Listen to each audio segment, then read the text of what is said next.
Hello বন্ধুরা, good morning. আশা করি তোমরা প্রত্যেকে ভালো আছো।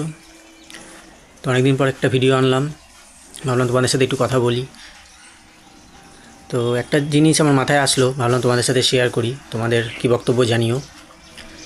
এই যে এখন তো ইন্টারনেটের যুগ, সবই ইন্টারনেটে অ্যাভেলেবেল, যা ইচ্ছা আমরা ইন্টারনেটে সার্চ করছি আর পেয়ে যাচ্ছি। এই পড়াশোনার ক্ষেত্রে ইন্টারনেট কিন্তু খুবই হেল্পফুল।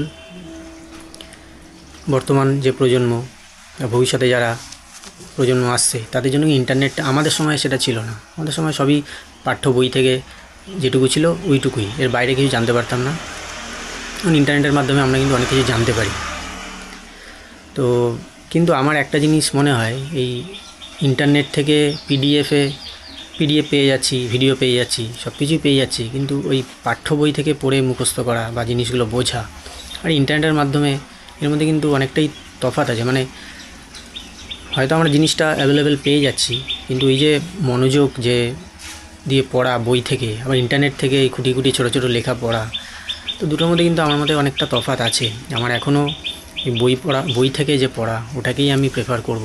ইন্টারনেট অবশ্যই সহযোগী, কিন্তু ওইভাবে পড়াটা আমার ক্ষেত্রে ভালো লাগে না। তো তোমাদের ক্ষেত্রে এটা কি অনেকটাই সুবিধাজনক, বা তোমরা কি ইন্টারনেটের মাধ্যমেই পড়ো এখন, নাকি এখনও সেই বই থেকে পড়াটাই প্রেফার করো? তো তোমরা তোমাদের মতামতটা দিও। আশা করি প্রত্যেকে ভালো আছো, ভালো থাকবে। আবার পরে কোনো ভিডিও নিয়ে আসবো। Thank you.